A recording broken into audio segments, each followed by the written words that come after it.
An exhausted young mother dragged herself to the telephone when it rang and listened with relief to the kindly voice on the other end. "How are you, sweetheart? What kind of day are you having?" "Oh, Mother," said the woman, "I'm having such a bad day. The baby won't eat. The washing machine broke down. The house is a mess. We're having 2 couples over for dinner tonight, and I haven't had a chance to go shopping yet. And to top it off, I just sprained my ankle." The mother on the other end of the phone was overwhelmed with sympathy. "Oh, honey," she said, "sit down, relax, and just close your eyes. I'll be over in a half an hour. I'll do the shopping. I'll clean the house. I'll cook your dinner for you. I'll feed the baby, and I'll call a repairman to fix the washing machine. Now stop crying. I'll do everything. In fact, I'll even call Sean at the office and ask him to come home and help out." "Sean?" said the housewife. "Who's Sean?" "Why, Sean, your husband, of course." "You mean Jim, don't you? You'll call Jim at the store?" "Isn't this Julie?" "No, it's Tiffany." "Oh," said the kindly person, "I must have dialed the wrong number. I'm so sorry." There was a long silence. Then the desperate young homemaker asked, "Does this mean you're not coming over?"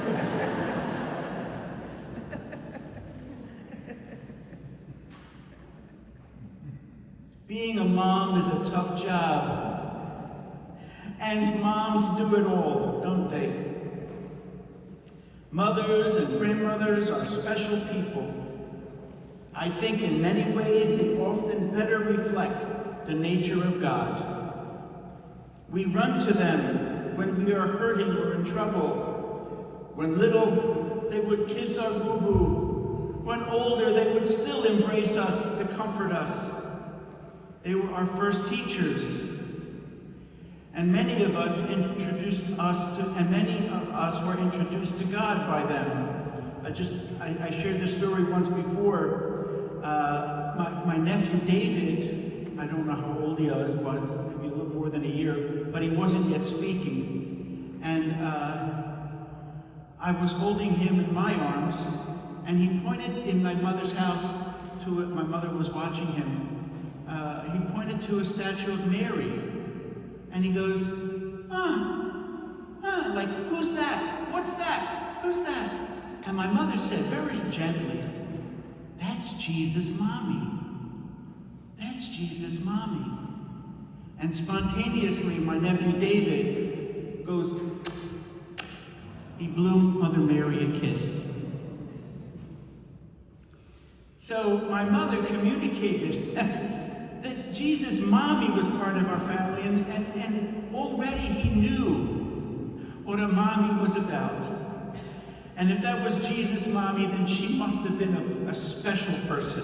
And so he blew her a kiss. We heard in the gospel today the line, "My sheep hear my voice. I know them and they follow me." Well, how do we know God's voice?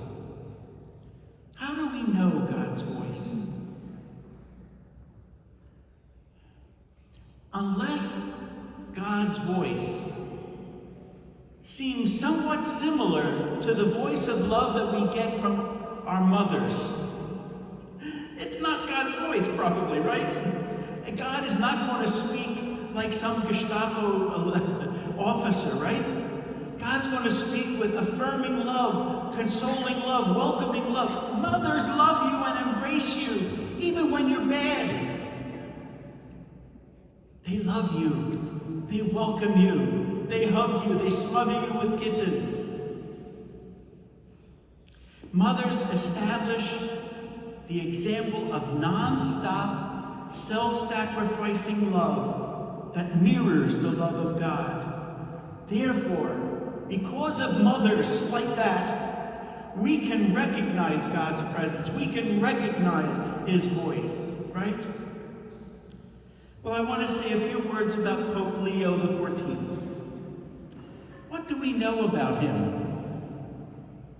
Well, maybe you don't know this, but when he was a student at Villanova University, he often came here for Sunday Mass.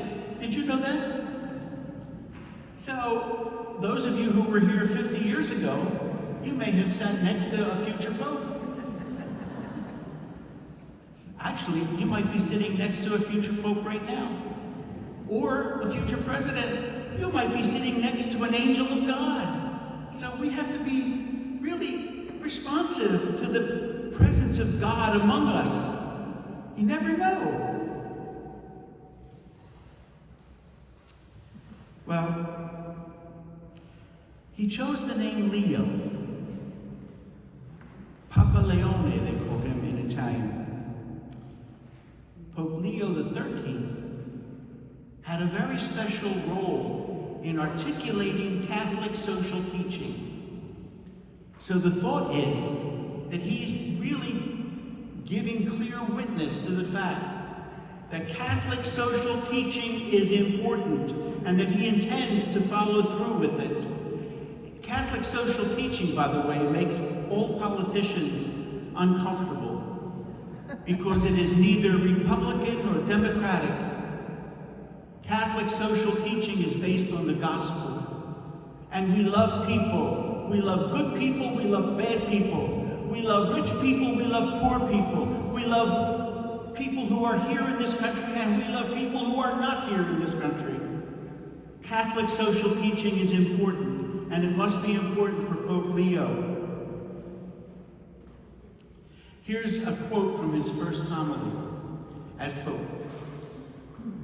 We must seek together how to be a missionary church, a church that builds bridges and dialogue, always open to receive people like this great piazza. He was referring to piazza in front of St. Peter's Church, which has like these colonnade of arms to welcome all. Everyone, all those who need our charity, our presence, our dialogue, and our love.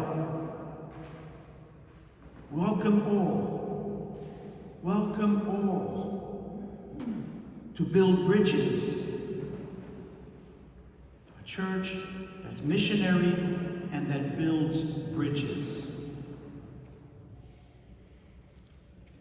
A missionary church is not insular. It is not self-focused. It's not, I'm going to worry about me first and then you maybe. A missionary church is always concerned about going out. We have, as a church, we have the mission of Christ. So it's fair to say the church doesn't have a mission as much as it's right to say the mission of Christ has a church. He says that we are to build bridges. The word pontiff is pontifex, from the Latin. Pons, pontiff, ponte, bridge, facere, pontifex, bridge builder. The Pope is not simply an autocrat, he's a bridge builder.